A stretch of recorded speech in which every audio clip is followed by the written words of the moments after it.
మనము ఈ మొదటి రాజుల గ్రంథం 18వ అధ్యాయంలో నుంచి ఈరోజు కొన్ని విషయాలు చూడబోతున్నాం.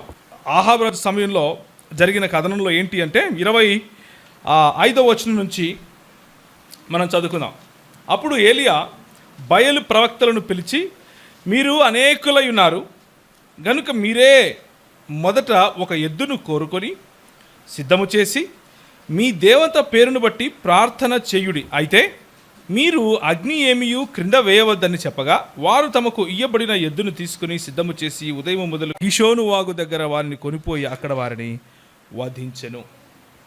ఇది మనందరికీ తెలిసినటువంటి మాటలే కదా. అయితే దీన్ని ఒక కొత్త పర్స్పెక్టివ్లో మనం అర్థం చేసుకునే ప్రయత్నం చేద్దాం. ఇక్కడ జరుగుతున్నటువంటి కాంటెక్స్ట్ ఏంటంటే, ఒక రాజు సమయంలో బయలుదేవతను పూజించే ఒక స్త్రీ ఏం చేస్తుంది అంటే, కొంతమందిని యెహోవా పేరిట ప్రకటించే, యెహోవా పేరిట ఎవరైతే మరి ప్రవక్త పనులు చేస్తున్నారో, లేకపోతే ప్రవచనాలు చెప్తున్నారో, లేకపోతే ఆయన నామమును ప్రకటిస్తున్నారో, ఆయన మాత్రమే నిజమైన దేవుడు అని చెప్తున్నారో, వారిని అందరినీ ఆమె టార్గెట్ చేసింది. టార్గెట్ చేసి ఒకరి తర్వాత ఒకరిని హతం చేయాలి అని ఆశపడింది. ఆయన ఆ సమయంలో మన ప్రభు ఏం చేశాడు అంటే, దేవుడు ఏలియాతో మాట్లాడి, నువ్వు ఒక 3 సంవత్సరాల ఇక్కడ నుంచి వెళ్ళిపో అన్నాడు. అక్కడి నుంచి ఆయన వెళ్ళిపోయిన తర్వాత ఒక వాగు దగ్గర ఆయన ఉన్నాడు. వాగు దగ్గర వేచి చూస్తున్నాడు. ఆయన అనుకున్నాడు, నేను ఒక్కడనే ఉన్నాను ఈ ప్రపంచంలో యెహోవాను ఆరాధించడానికి, యెహోవాను ఘనపరచడానికి, యెహోవా పని చేయటానికి, లేకపోతే యెహోవా ప్రవక్త అనే పనిని చేయటానికి నేను ఒక్కడనే ఉన్నాను అని అనుకున్నాడు. అప్పుడు యెహోవా అన్నాడు, నువ్వు కాదురా బాబు పిచ్చోడు, చాలామంది ఉన్నారు, నువ్వు కాకపోతే రాళ్లతో చేపిస్తాను అన్నాడు. ఆయన అది రియలైజ్ అయ్యాడు. ఆ ఉన్నన్ని సంవత్సరాలు ఆయనకు కాకోలముల చేత, అంటే కాకుల చేత భోజనము తినిపించాడు. కాకులు తీసుకొని వచ్చి ఏమిచ్చాయి? మటన్ ఇచ్చాయి. మటను, చికెను ఇలాంటివి. కాకులు ఏం చేస్తాయి? చచ్చిపోయిందని కూడా వదిలిపెట్టావు కదా. కానీ ఫ్రెష్ మాంసం తీసుకొని వచ్చి ఏలియాను గాడ్ ఈజ్ ఫీడింగ్ హిమ్, దేవుడే ఆయనకు భోజనం ఇస్తున్నాడు. దేవుడు ఆయనకు భోజనం ఇచ్చి ఆయన పెంచాడు. ఆయన 3 సంవత్సరాలు హీ సస్టైన్డ్ హిమ్, ఆయన చచ్చిపోకుండా ఉండేట్లుగా చూశాడు. ఆ తర్వాత సమయం వచ్చింది. సమయం వచ్చినప్పుడు 18వ అధ్యాయం మొదటి వచనంలో యెహోవా ఏం చెప్పాడు అంటే, 18వ అధ్యాయం మొదటి వచనం కాదు, అనేక దినములైన తర్వాత 3వ సంవత్సరం ఉంది యెహోవా వాక్కు ఆయన వద్దకు వచ్చింది. యెహోవా వాక్కు వచ్చి, ఇక చాలు బాబు, నీవు వెళ్ళి ఆహాబును దర్శించు అని చెప్పాడు. ఆహాబు దగ్గరికి వెళ్ళాడు. అక్కడ ఉన్నటువంటి ఆ రాజ్యంలో ఉన్నటువంటి బయలు ప్రవక్తలు ఎవరైతే ఉన్నారో వాళ్ళందరినీ పిలిచాడు. పిలిచి హీ ఈస్ ఛాలెంజింగ్ దెమ్, ఆయన ఒక సవాలు విసురుతున్నాడు. ఏమని సవాలు విసురుతున్నాడు అంటే, మీరు మీకు కలిగినది తీసుకొని రండి, నేను నాకు కలిగినది తీసుకొని వస్తాను. మీరు మీ మంత్రతంత్రాలు తీసుకొని రండి, నేను నా ప్రార్థన తీసుకొని వస్తాను. మీరు మీ దేవుణ్ణి అడగండి, నేను నా దేవుణ్ణి అడుగుతాను. మీరు ఏదైతే చేయాలనుకుంటున్నారో అదంతా చేయండి, నేను మీరు చేసేదానికి మూడింతలుగా మీరు చేయాలనుకున్నది చేసి చూపిస్తాను అని ఒక సవాలు విసిరాడు. మూడింతలుగా నేను ఎందుకంటున్నాను అంటే, మామూలుగా అయితే వాళ్ళు ఒక పశువును కోసి దాన్ని బలిపీఠం మీద పెట్టి కేవలం అది మండితే చాలు అని అనుకున్నారు. కానీ ఏలియా ఏమంటున్నాడు అంటే, దాని మీద నీళ్లు పోయండి అంటున్నాడు. 3 బాణల నీళ్లు పోయండి, ఆ తర్వాత దాన్ని మండిస్తాను అని ఏలియా అంటున్నాడు. 3 మరి దేవుని యొక్క అభిషేకాన్ని మీరు చూస్తారు ఈరోజు అన్నటువంటి కాన్ఫిడెన్స్తో ఆయన మాట్లాడుతున్నారు. 3 దేవుని యొక్క మరి గొప్పతనమును, మిరాక్యులస్ వర్క్ అంటాం కదా, అంటే ఆశ్చర్యకరమైన పనిని మీరు చూస్తారు అని చెప్పి ఆయన కాన్ఫిడెన్స్తో, నమ్మకంతో, ఎవరిపైన? దేవునిపైన నమ్మకంతో ఆయన ఒక ప్రార్థన చేశాడు. ఏమని ప్రార్థన చేశాడు? యెహోవా, నీవే నిజమైన దేవుడవనియు నేను నీ సేవకుడననియు ఈ జనులు తెలుసుకొనులాగున ఏం చేయమన్నాడు? నీ కార్యములు చూపించు అన్నాడు. ఈ కార్యములన్నీ నీ సెలవు చేత చేసివనియు ఈ దినమున కనపరచు అన్నాడు. నువ్వు ఒక మాట చెప్తే అయిపోతుంది అన్న నమ్మకం, నువ్వు ఒక మాట చెప్తే అయిపోతుంది అన్న నమ్మకం. ఇక్కడ మనం తెలుసుకోవలసిన విషయాలు కొన్ని ఉన్నాయి. మనం తెలుసుకోవలసిన విషయాల్లో ప్రాముఖ్యమైన విషయం ఏమిటి అంటే, ఈరోజు మన జీవితాల్లో, లేకపోతే ఈరోజు భారతదేశంలో మనం బ్రతుకుతున్నటువంటి పరిస్థితులు కూడా ఇవే. ఆహాబు రాజు సమయంలో ఉన్నటువంటి పరిస్థితులే ఈరోజు మన భారతదేశంలో ఉన్నాం. మనకు రిలీజియస్ ఫ్రీడమ్ అంటారు కదా, లేకపోతే మన సొంత మతాన్ని మనం ఏ దేవుణ్ణైతే నమ్ముతామో ఆ దేవుణ్ణి నమ్మిన మన ధర్మాన్ని, మన ఆలోచనను, లేకపోతే మనం ఏ మార్గాన్ని ఎన్నుకున్నామో ఆ మార్గంలో వెళ్ళటానికి కొంతమంది సమాజంలో చీలికలు తీసుకుని రావాలి అని అనుకునేవారు ఇలాంటి ప్రయత్నమే చేస్తున్నారు. సమాజంలో క్రైస్తవులను అణగద్రొక్కాలి అని అనుకునేవారు, సమాజంలో క్రైస్తవులకు వాళ్ళకున్నటువంటి చోటు లేకుండా చేయాలి అని అనుకునేవారు ఏం చేస్తున్నారు అంటే, ఆహాబు రాజు సమయంలో బయలు ప్రవక్తలు ఏ విధంగా అయితే యెహోవా దేవుని ప్రవక్తలను హింసించే ప్రయత్నం చేశారో అదే ప్రయత్నం ఈరోజు చేస్తున్నారు. అయితే నూతన నిబంధన గ్రంథంలో దేవుడు యేసు ప్రభువు వారు మనకిచ్చినటువంటి ఒకానొక కమాండ్మెంట్, లేకపోతే మొత్తం ధర్మశాస్త్రానికి కూడా కేంద్రమైనటువంటి ఒక కమాండ్మెంట్ ఉంది, కేంద్రమైనటువంటి ఒక ఆజ్ఞ ఉంది. ఆ ఆజ్ఞ ఏమిటి అంటే, నీ దేవుడైన యెహోవాను, చెప్పండి ఎవరైనా చెప్తారా? నీ దేవుడైన యెహోవాను ఎలా ప్రేమించాలి? ఓకే ఓకే రాలేదు, ఇంకెవరైనా చెప్తారా? కరెక్ట్గా చెప్పాలి. ఓకే ఓకే ఓకే రైట్, ఇంగ్లీష్లో బాగా చెప్తున్నారు, తెలుగులో చెప్పట్లేదు కదా, నో ప్రాబ్లం. నెక్స్ట్ తెలుగులో చెప్పడానికి ప్రయత్నం చేద్దాం. ద్వితీయోపదేశకాండం 6వ అధ్యాయము 4వ వచనం ఎవరైనా చదువుతారా? ద్వితీయోపదేశకాండము 6వ అధ్యాయము 4వ వచనం. ఏంటి మనకున్నటువంటి భక్తి, ఎందుకు మన దేవుని పైన, ఏంటి ఆయన యొక్క వ్యక్తిత్వం ఏంటి, ఆయనకున్నటువంటి గొప్పతనం ఏంటి, ఎందుకని దేవుడు, లేకపోతే ఎందుకని బైబిల్ మనల్ని ఈ విధంగా ప్రోత్సహిస్తుంది అని అంటే, చదువుతారా ఎవరైనా?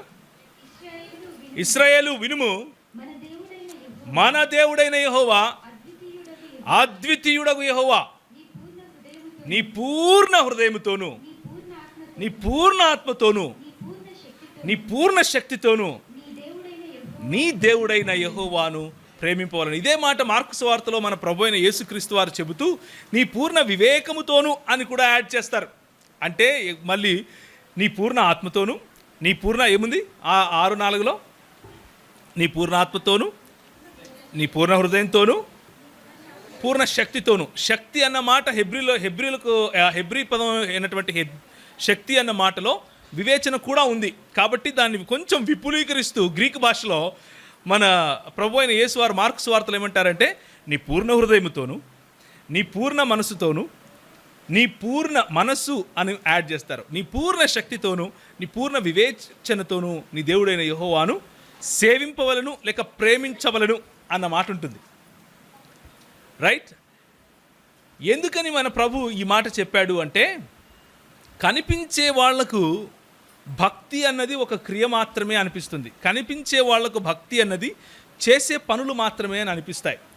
చూసేవారికి మనం చేసే భక్తి, లేకపోతే క్రైస్తవ సముదాయం చేసే భక్తి కేవలము కొన్ని మంచి కార్యములు మాత్రమే అని అనిపిస్తుంది. కానీ మన భక్తి మంచి కార్యములు బయటికి కనిపించేది అయినా కానీ అది deep down in our heart, మన హృదయాల్లో, మన హృదయాంతరంగాలలో, మన హృదయాంతరాలలో అది దాగుకొని ఉంది.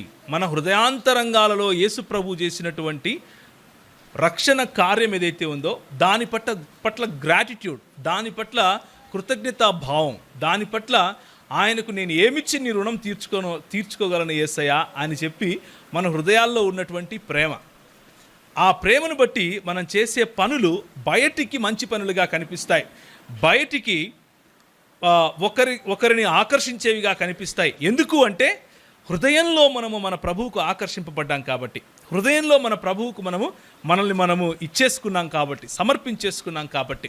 సో నేను ఈరోజు మీ ముందుకు తీసుకొని రావాలనుకున్నటువంటి విషయం ఏమిటి అంటే, క్రొత్త నిబంధన గ్రంథపు వెలుగులో నూతన నిబంధన గ్రంథంలో ఉన్నటువంటి మాటలను మనం జ్ఞాపకం చేసుకుంటే, ఏలియా చేసినటువంటి ఆ రోజు ఏలియా ఏదైతే సవాలును అంగీకరించి, ఎవరి సవాలు?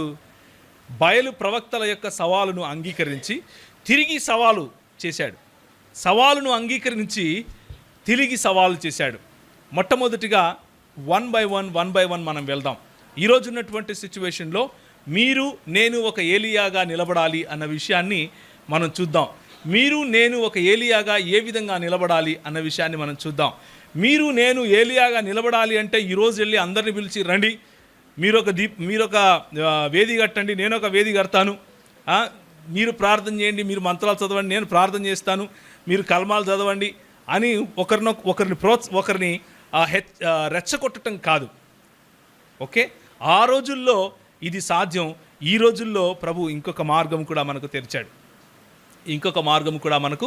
తెరిచాడు. అయితే మనం ఇలాంటిది చెయ్యాలా చేయకూడదా అన్నది మొట్టమొదటిగా చూడాలి. మనం ఈరోజు ఇలాంటివి చేయాలా చేయకూడదా అన్న విషయాన్ని మనం గమనించాలి. ఎందుకు చేయాలి ఒకవేళ చేయాలనిపిస్తే, ఎందుకు చేయకూడదు ఒకవేళ చేయకూడదు అని అంటే అన్న విషయాన్ని దేవుని గ్రంథంలో నుంచి మనం చూద్దాం.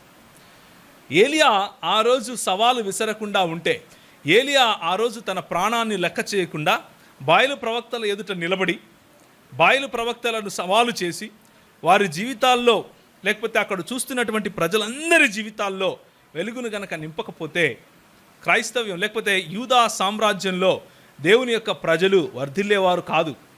యూదా సామ్రాజ్యంలో దేవుని యొక్క ప్రజలు దేవునికి దగ్గరగా వచ్చి ఉండేవారు కాదు. కాబట్టి it takes one man, my brother, my sister, it takes one women. ఏదో ఒక్క పురుషుడు ఒక స్త్రీతో మొదలవుతుంది, కానీ ఒక్కసారి మొదలైన తర్వాత అది ఒరవడిగా వెళుతుంది, అదొక ప్రవాహంగా వెళుతుంది. ఆ ప్రవాహంలో జనులు, సామ్రాజ్యాలు కొట్టుకొని పోతాయి. ఏలియా మొదలుపెట్టినటువంటి ఆ ప్రవాహము ప్రవక్తలకు తర్బీదునిచ్చే ఒక గొప్ప శిబిరంగా మారింది. ఎవరి కాలంలో? ఎలీషా కాలంలో. అలా ఎలీషా కాలం తర్వాత మెల్లిమెల్లిగా ప్రవక్తల పరంపర, ప్రవక్తల ఒరవడి మనం చూస్తాం. గొప్ప గొప్ప దైవజనులు రావడం మనం చూస్తాం. గొప్ప దేవుని కోసం సమర్పించుకున్న వారు రావడం మనం చూస్తాం. మన ప్రభు అయిన యేసుక్రీస్తు వారి రాకడ వరకు కూడా దేవుడు ఎంతోమందిని పంపించడం మనం చూస్తాం. But it all takes with one Brave step. మన ఒక్క ధైర్యం కలిగినటువంటి అడుగుతో అది మొదలవుతుంది. సో మనము ఏంటి ఆ ధైర్యం కలిగినటువంటి మెట్టు అని మనం చూడాలి. మొట్టమొదటి విషయం మనం తెలుసుకోవాల్సింది ఏమిటి అంటే, ప్రభువు ఆహాబు రాజు సమయంలో జరిగినటువంటి యూదా ప్రవక్తలను ఏ విధంగా అయితే హింసిస్తున్నారో ఆ సమయంలో ప్రభువు ఏలియాను ప్రత్యేకపరిచాడు. దాదాపు 3 సంవత్సరాలు సిటీ నుంచి దూరంగా తీసుకెళ్ళాడు. ఇప్పుడు మొదటి పేతురుకు రాసిన పత్రిక 3వ అధ్యాయము 16వ వచనము ఎవరైనా చదవాలి, 15 నుంచి చదవాలి. 1 Peter chapter 3 verse 15 and 16. మొదటి పేతురుకు రాసిన పత్రిక 3వ అధ్యాయము 15 మరియు 16 వచనాలు. నిర్మలమైన మనస్సాక్షి కలిగిన వారై మీలో ఉన్న నిరీక్షణను గూర్చి మిమ్మును హేతువు అడుగు ప్రతి వానికిని సాత్వికముతోను భయముతోను సమాధానము చెప్పుటకు ఎల్లప్పుడూ సిద్ధముగా ఉండి మీ హృదయములయందు క్రీస్తును ప్రభువుగా ప్రతిష్ఠించుడి. అప్పుడు మీరు దేని విషయమై దుర్మార్గులని దూషింపబడుదురో దాని విషయమై క్రీస్తునందున్న మీ సత్ప్రవర్తన మీద అపనింద వేయువారు సిగ్గుపడదురు. హల్లెలూయా. ఎవరు సిగ్గుపడతారు? అపనింద వేయువారు సిగ్గుపడతారు. హల్లెలూయా. ఈరోజు మనం చూస్తే భారతదేశంలో మత స్వాతంత్రం ఉన్నా కానీ మీరు నేను క్రైస్తవులుగా చలామణి అవ్వాలి అంటే, క్రైస్తవులుగా బ్రతకాలి అంటే కొంతమంది సమాజ వ్యతిరేకులకు ఇదొక ఫ్యాషన్ అయిపోయింది. ఏమని అంటే అపనింద వేయటం క్రైస్తవుల పైన. వీళ్ళు డబ్బులు ఇచ్చి మతాలు మారుస్తారు, వీళ్ళు మంచి పనులు చేసి వాళ్ళ వైపు తిప్పుకుంటారు, వీళ్ళు ఎంతసేపు మతం మార్చే పనిలోనే ఉన్నారు అన్నటువంటి అపనింద వేస్తూ ఉంటారు. ఇలాంటి అపనింద వేసే వాళ్ళను ధైర్యంగా ఎదుర్కోవాలి. ఎలా ధైర్యంగా ఎదుర్కోవాలి అన్న విషయాన్ని మనం ఈరోజు చూస్తాం. ధైర్యంగా ఎదుర్కోవటం అంటే ఏంటి? వాళ్ళ స్థాయికి దిగజారిపోయి వాళ్ళలాగా, అంటే వాళ్ళు ఏ విధంగా అయితే వైలెన్స్ అంటే ఏంటి? ఏమంటారు? హింస చేస్తారో క్రైస్తవుల పైన, అలాంటి హింస మనం చేయాలి అని బైబిల్ చెప్తుందా? చెప్పట్లేదు. బైబిల్ ఏమంటుంది అంటే ఇలాంటి హింస జరుగుతుంది, మన ప్రభు అయిన యేసు తిరిగి వచ్చేంత వరకు జరుగుతూనే ఉంటుంది. కానీ మనము ఎందుకు పిలువబడ్డాము అంటే నిర్మలమైన మనస్సాక్షి కలిగిన వారమై. ఎలా మనము నిర్మలమైన మనస్సాక్షి కలిగిన వారమై మన నిరీక్షణ కొరకు హేతువు అడిగే ప్రతివాడికిని సమాధానం చెప్పటానికి ఎల్లప్పుడూ సిద్ధంగా ఉండాలి.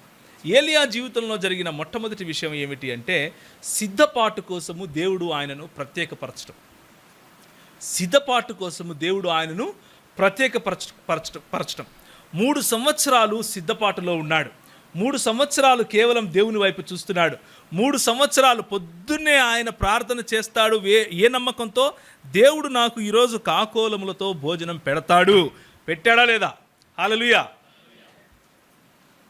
విశ్వాసము అన్నదాన్ని ప్రాక్టీస్ చేయటం, విశ్వాసము అన్నదాన్ని ప్రాక్టీస్ చేయటం కోసము, లేకపోతే తనకు యెహోవా పైన ఉన్నటువంటి అనుభవ జ్ఞానమును, దేవుని పట్ల ఉన్నటువంటి అనుభవ జ్ఞానమును, ఆ అనుభవ జ్ఞానంలో వేళ్ళూరుకొని పోయేలాగా, ఆ అనుభవ జ్ఞానంలో మరింత రోజు రోజుకు దేవుని యొక్క విశ్వాస్యతను తెలుసుకొనులాగున ప్రత్యేకపరచుకోవటం, దేవునిలో ఉన్నటువంటి గొప్పతనాన్ని అర్థం చేసుకోవటం కోసం మనల్ని మనం ప్రత్యేకపరచుకోవటం.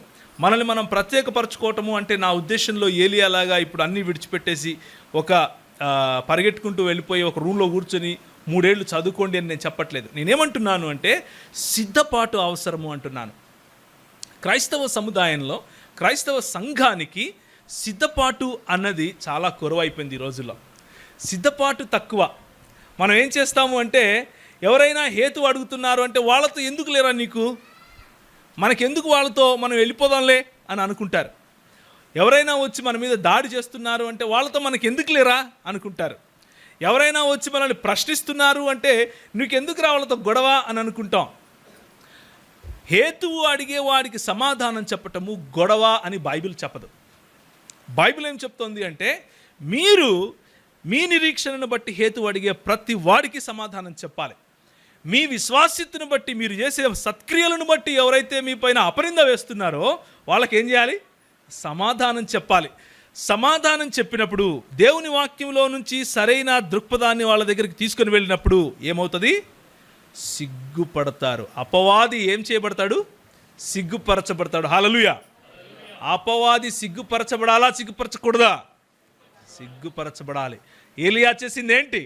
అపవాదిని సిగ్గుపరచడం. హల్లెలూయా. మనము దేవుని కొరకు పిలువబడినటువంటి ఏలియాలము అన్న విషయం మర్చిపోతే మనం ఏం చేస్తామంటే ఇలాంటి మాటలే మాట్లాడతాం. మనకెందుకు బ్రదర్? వద్దు బ్రదర్, వద్దు బ్రదర్, అలాంటి పనులు వద్దు బ్రదర్. కానీ మనం దేవుని కొరకు పిలువబడినటువంటి ఏలియాలము అని తెలుసుకున్నప్పుడు ఏం చేస్తాము అంటే సిద్ధపడతాం. ముందు సిద్ధపడతాం. అపవాది తంత్రములను మీరు ఎరిగి ఉన్నారు అని పౌలు అన్నప్పుడు పేతురు కూడా అంటాడు అదేమాట. అపవాది తంత్రములను మీరు ఎరిగి ఉన్నారు. నిజంగా ఎరిగి ఉన్నామో లేదా? ఎరిగి ఉండాలంటే సిద్ధపడాలి. ఊరికనే రాదు. కళ్ళు మూసుకొని జపం చేస్తే చింతకాయలు రాలవు. రాలుతాయా? చింతకాయలు రాలాలంటే చింత చెట్టు ఎక్కడం రావాలి, లేకపోతే రాళ్లతో చింత చెట్టు మీద కొట్టడం రావాలి. చింతకాయలు ఎలా ఏరుకోవాలో తెలియాలి. కళ్ళు మూసుకొని జపం చేసుకుని దేవుడు చూస్తాడులే అనుకుంటే ఏమవుతుంది? చింతకాయ కూడా రాదు, ఏమి రాదు. బజార్కి వెళ్ళి చింతతో కొనుక్కోవాల్సి వస్తుంది. సిద్ధపాటు కలిగి ఉండాలి.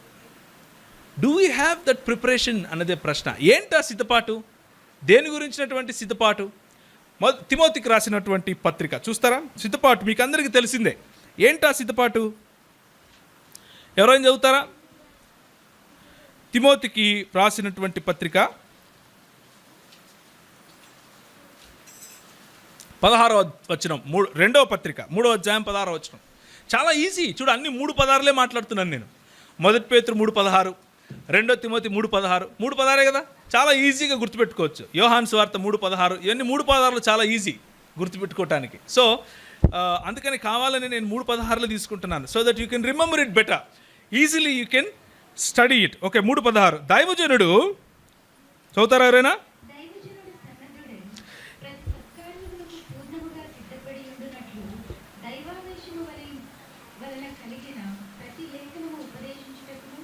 ఖండించుటకును తప్పుదిద్దుటకును నీతి యందు శిక్ష చేయుటకును ప్రయోజనకరమైన చాలు.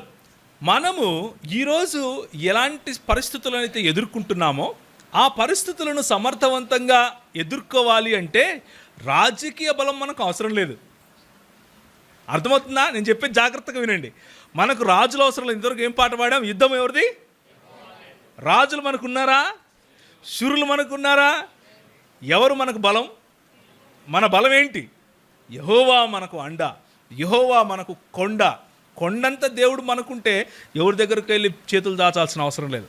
ఇవ్వాల్సిన సమయంలో ఆ రాజులతో మాట్లాడే పని ఎవరిది? దేవుడిది. ఆ రాజులను మన కోసం నిలబెట్టే పని ఎవరిది? దేవుడిది. క్రైస్తవ సముదాయం ఒకరి దగ్గరికి వెళ్ళి చేయి దాచాల్సిన అవసరం లేదు. క్రైస్తవ సంఘం ఎవరి దగ్గరికి వెళ్ళి మోకరించాల్సిన అవసరం లేదు. మనం మోకరించాల్సింది కేవలము మన ప్రభువు దగ్గర, కేవలము మన ప్రభు దగ్గర. మన రాజు ఆయన, మన చక్రవర్తి ఆయన, మన రిప్రజెంటేటివ్, మన ప్రతినిధి ఆయన. ఆయన దగ్గరికి మనం వెళ్ళాలి. మిగిలిన రాజకీయ పార్టీలు, రాజులు, వాళ్ళు వాళ్ళంతటా అదే వస్తారు.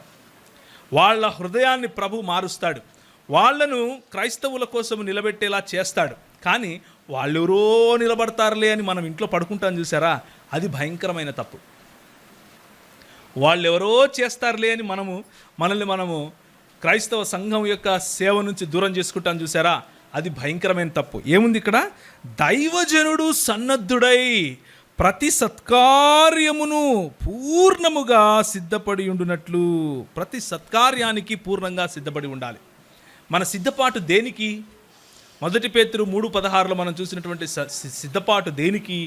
ఎక్కడి నుంచి ఆ సిద్ధపాటు వస్తుంది అని అంటే, మొట్టమొదటిగా సత్కార్యములు చేయటానికి పూర్ణంగా సిద్ధపడి ఉండాలి.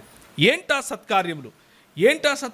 క్రైస్తవ సంఘం చేసే సత్కార్యములు ఏంటి చెప్పండి. 1-2-3 సార్లు చెప్తారా? నిన్ను వలె నీ పొరుగువాడిని ప్రేమించు. నిన్ను వలె నీ పొరుగువాడిని ప్రేమించు అంటే మత మార్పిడినా? కాదు. నిన్ను వలె నీ పొరుగువాడిని ప్రేమించు అని అన్నప్పుడు ఒక చిన్న బిడ్డ ఆకలితో అలమటిస్తూ ఉంటే వెళ్ళి వాడికి భోజనం పెట్టడము మత మార్పిడి అంటారా? కాదు. దాన్ని ఏమంటారు అంటే ప్రేమించటం అంటారు. మన ప్రేమను చూసి అవతలవాడు నేను నీ ప్రభువును వెంబడిస్తాను అంటే మనం వద్దంటామా? లేదు.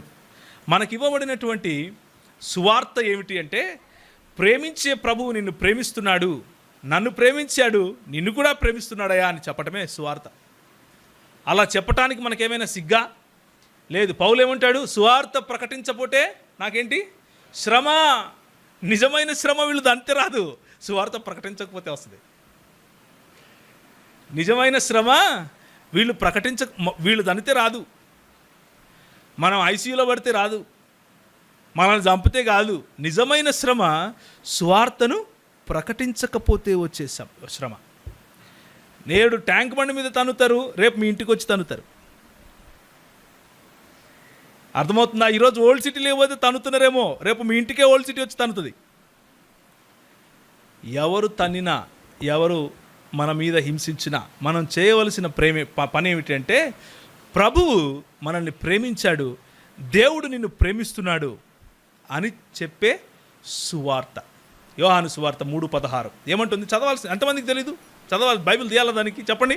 ఏమిటి? దేవుడు లోకమును ఎంతో ప్రేమించాడు. ఎవరు లోకం అంటే? ఇట్స్ యూ, నువ్వే. ఇట్స్ మీ, ఇట్స్ నేను. ఎవరు లోకం అంటే? లోకం అంటే ఏంటి? ఈ లోకంలో ఉన్న ప్రతి మానవుడు, ఈ లోకంలో ఉన్నటువంటి ప్రతి మనల్ని హింసించే మత ఛాందసవాది కూడా. సిరియాలో గొంతులకు వస్తున్నారు చూసారా క్రైస్తవులని?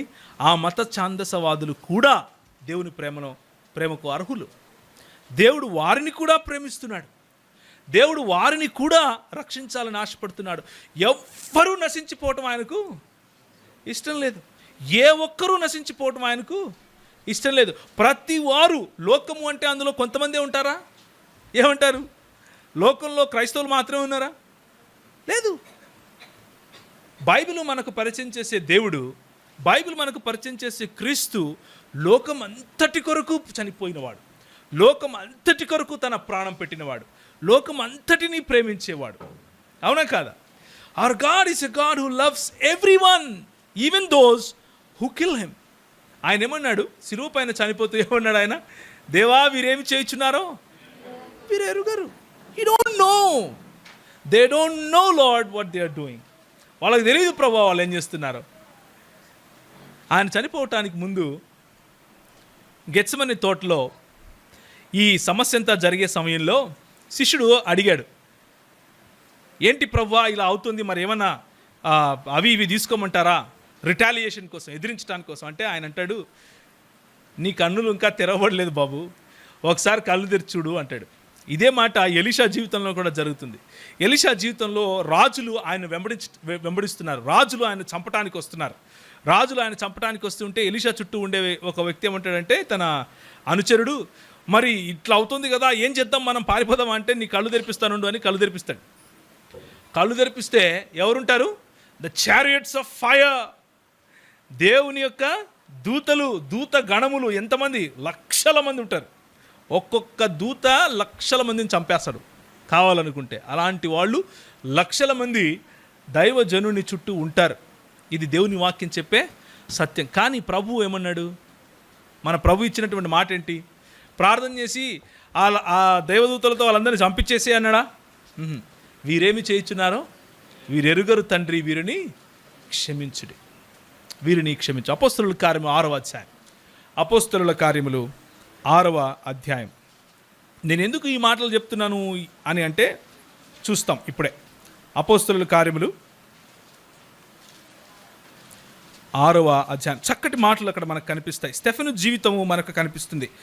అపోస్తలుల కార్యం 6వ అధ్యాయంలో ఏముంది అంటే, సంఘంలో ఉన్నటువంటి పెద్దలు, అపోస్తలులు ఎవరెవరో, పేతురు, యాకోబు, యోహాను మొదలగు వారందరూ పెద్దలందరూ దేవుని యొక్క పరిచర్య కోసం తాము ప్రత్యేకపరచుకుని, లేకపోతే దేవుని యొక్క పరిచర్యలో దేవుని వాక్య పరిచర్య కోసం తమను తాము ప్రత్యేకపరచుకుని, సంఘం కూడి వచ్చినప్పుడు వాళ్ళకు కావలసిన అవసరతలు తీర్చడం కోసం వీళ్ళు కనుక ఫోకస్ చేస్తే వాక్య పరిచర్య మీద ఉన్నటువంటి ప్రాధాన్యత తగ్గిపోతుంది. కాబట్టి మీలో కొంతమందిని ఎన్నుకోండి అని చెప్పారు. మీలో కొంతమందిని ఎన్నుకోండి అని అన్నప్పుడు ఎలాంటి వారిని ఎన్నుకోవాలి అంటే, full of Holi Spirit and good conduct, full of wisdom. ఈ 3 మాటలు చెప్పారు. ఏమని చెప్పారు? మీలో మంచి ప్రవర్తన కలిగి ఉండి పరిశుద్ధాత్మతోనూ జ్ఞానముతోనూ నిండి ఉన్న వారిని ఎన్నుకోండి అన్నారు. ఏమన్నారు? మంచి ప్రవర్తన కలిగి ఉండి పరిశుద్ధాత్మతోనూ జ్ఞానంతోనూ నిండిన వారిని ఎన్నుకోండి అని చెప్పినప్పుడు, వాళ్ళు ఎన్నుకున్న వారిలో స్టెఫెన్ ఒకడు. ఎవరు? స్టెఫెను కూడా ఆత్మతోనూ జ్ఞానముతోనూ నిండుకొని మంచి పేరు పొందిన 7 మనుషులు మీలో ఏర్పరచుకొనుడి అని 6వ అధ్యాయం 3వ వచనంలో మీరు చూస్తారు. అవునా?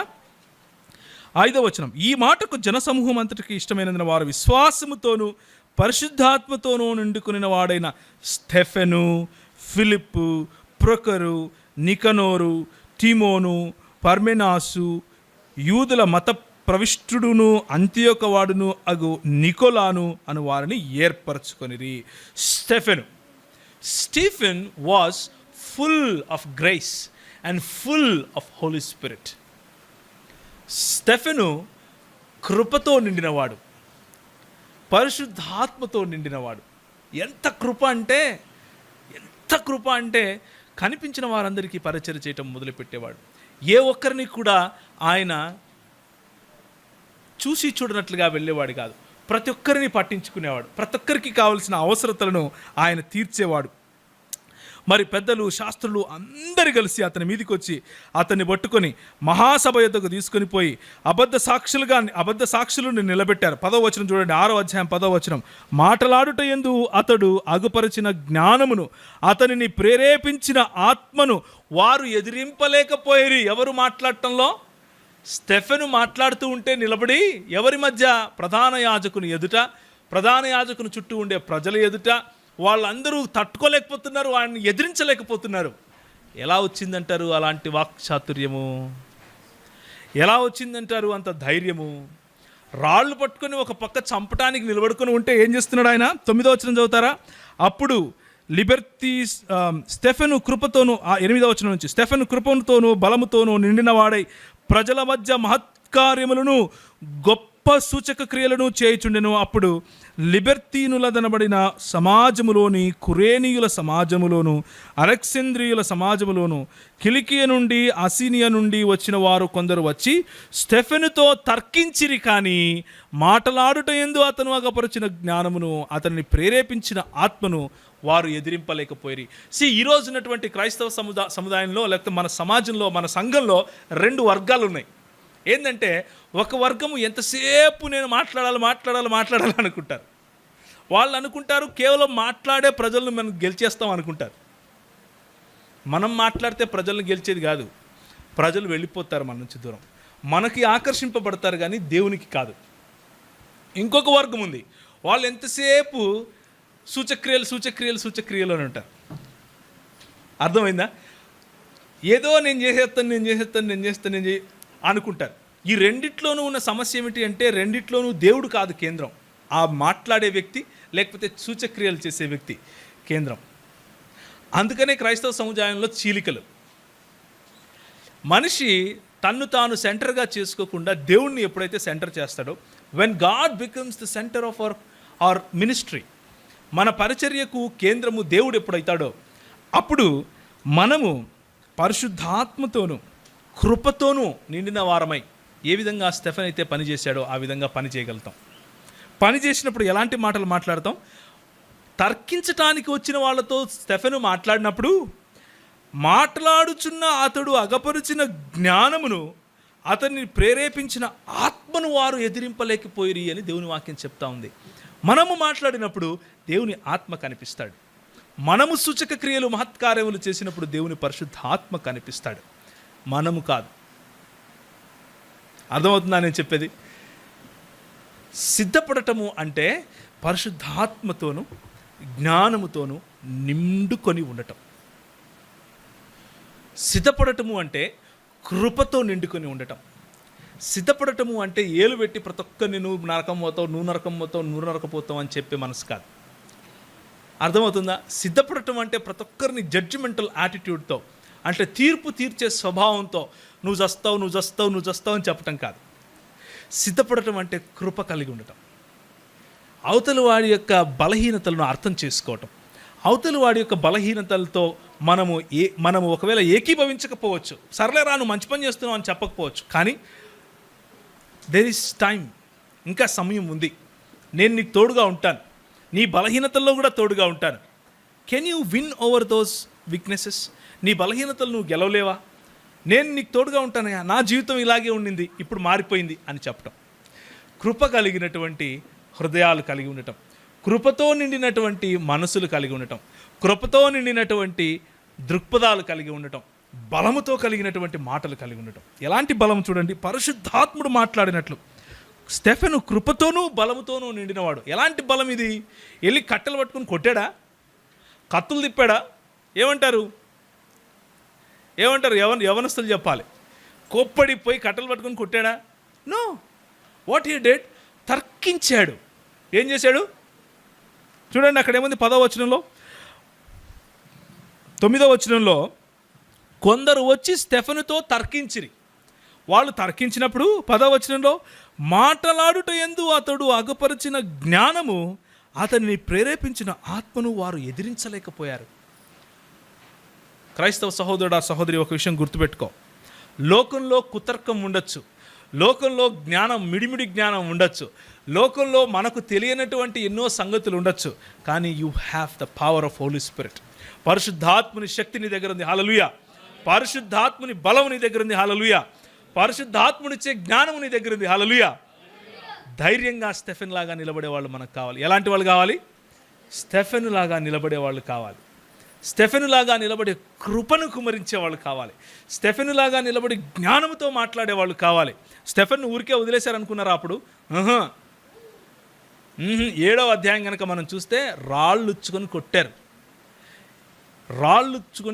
ఎలా కొట్టారు అంటే చచ్చిపోయేంతగా కొట్టారు. ఆయన్ను కొడుతూ ఉంటే ప్రపంచం ఏం చేసింది? నవ్వింది. కానీ ప్రభు ఏం చేశాడు తెలుసా? కృపా సింహాసనం మీద నుండి నిలబడి ఆయనను స్వాగతించాడు. హల్లెలూయా. కృపా సింహాసనము దగ్గర నుండి నిలబడి ఆయనను స్వాగతించాడు. రా అన్నాడు. That's the only place where Jesus stood and invited his own into his Kingdom. అవునా కాదా? ఆయన కూడా ఒకే మాట చెప్పాడు. యేసు ప్రభువు వారు సిలువలో లేకపోతే సిలువ వేయబడినప్పుడు పలికే మాట ఏంటా మాట? దేవా, వీరేమి చేయుచున్నారో వీరు ఎరుగరు, వీరిని.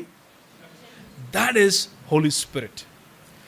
That power is the power of Holi Spirit. That is standing firm in faith. మన విశ్వాసంలో గట్టిగా నిలబడటం అంటే అది. వీళ్ళతో మనకెందుకులే అని వెళ్ళిపోవటం కాదు, దాన్ని పలాయనవాదం అంటారు. వీళ్ళతో మనకెందుకులే అని వెళ్ళిపోవడాన్ని ఏమంటారు? పలాయనవాదం అంటారు, పిరికి ఆత్మ అంటారు. బట్ తిమోతికి రాసినటువంటి పత్రికలో పౌలు ఏమంటాడు? మీకు ఇవ్వబడినది చెప్పండి, ఎలాంటి ఆత్మ కాదు? పిరికితనము కలిగినటువంటి ఆత్మ కాదు, కానీ శక్తి కలిగినటువంటి ఆత్మ. The one that is in you is powerful than the one that is in the world. లోకములో ఉన్న వాడికంటే శక్తివంతుడు మీలో ఉన్నాడు. ఆ విషయం మనం మర్చిపోకూడదు. ఫిలిప్పీలకు రాసిన పత్రిక 4:12 ఏమంటుంది? I can do all things by Christ that strengthens me. నన్ను బలపరచు యేసు క్రీస్తునందు నేను సమస్తమును చేయగలను. చేయగలనా లేదా? చేయగలను. ఏంటా సమస్తము? మళ్ళీ వస్తారా? తిమోతికి రాసిన 2వ పత్రిక 3:16 దైవజనుడు సన్నద్ధుడై ప్రతి సత్కార్యమును పూర్ణముగా సిద్ధపడి ఉండునట్లు దైవావేశము కలిగిన ప్రతి లేఖనమును ఉపదేశించుటకును, ఖండించుటకును, తప్పుదిద్దుటకును, నీతియందు శిక్ష చేయుటకును ప్రయోజనకరమై ఉన్నది. మన సిద్ధపాటు ఎక్కడి నుంచి వస్తుంది? పరిశుద్ధాత్మని యందు జ్ఞానమందు నిండుకొని ఉండడం ద్వారా వస్తుంది. ఎలా మనం పరిశుద్ధాత్మని యందు జ్ఞానమందు నిండుకొని ఉంటాం? పరిశుద్ధాత్మని యందు నిండుకొని ఉండాలి అంటే యేసు ప్రభువుతో రిలేషన్షిప్ ఉండాలి, యేసు ప్రభువుతో సత్సంబంధం ఉండాలి, యేసు ప్రభువుతో మనకు సహచరం ఉండాలి. కేవలం యేసు ప్రభువు ఒక మతపరమైనటువంటి గురువులాగా చూస్తేనో, ఏదో ఒక మతానికి చెందినటువంటి నాయకునిగా చూస్తేనో, లేకపోతే నేను కూడా ఒక క్రైస్తవ కుటుంబంలో పుట్టాను కాబట్టి ఆయన నా దేవుడు అనుకుంటేనో ఈ స్టెఫెన్కు ఉన్నటువంటి కృప మరియు జ్ఞానము రావు. యేసు ప్రభువుతో రిలేషన్షిప్లో ఉండాలి. మీరు నా యందును నేను మీ యందును ఉన్నప్పుడు మీరు బహుగా ఫలించదురు. ఎలా ఫలిస్తారు? బహుగా ఫలిస్తారు. You in me and I in you, you will be fruitful. బహుగా ఫలిస్తారు. యేసు ప్రభువుతో relationship. Do you talk to Jesus? Do you hear his word? Do you spend time with him? Do you try to understand his mind set? యేసు ప్రభువుకు ఉన్నటువంటి ఆ ఆత్మను మీరు కలిగి ఉన్నారా? యేసు ప్రభువుకు కలిగినటువంటి దృక్పథం కలిగి ఉన్నారా? మిమ్మల్ని మీరు తగ్గించుకునే దృక్పథం కలిగి ఉన్నారా?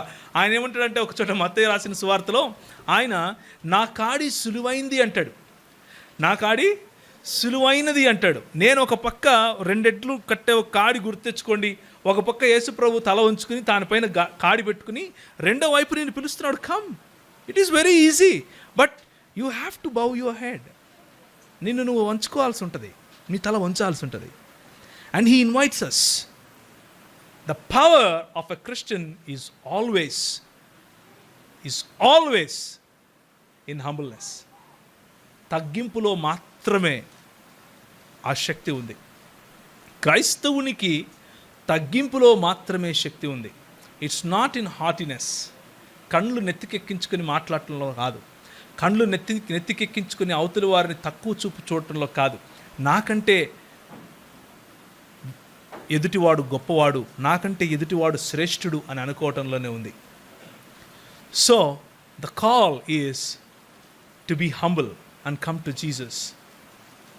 మనల్ని మనం తగ్గించుకొని ప్రతి లేఖనమును పరిశోధించినప్పుడు, ప్రతి లేఖనమును ఉపదేశించటానికి, ఖండించటానికి, తప్పుదిద్దటానికి, నీతి యందు శిక్ష చేయటానికి ప్రయోజనకరమైన ప్రతి లేఖనమును మనము చదవటం, దాన్ని మనము మన నరాల్లో ఎక్కించుకోవటం, దాన్ని సిద్ధపాటు అంటారు. కృప పరిశుద్ధాత్ముని యొక్క లేకపోతే యేసు ప్రభువుతో చేసే సత్సంబంధం ద్వారా వస్తుంది. అలాగే దేవుని యొక్క వాక్యమును చదవటం ద్వారా వస్తుంది.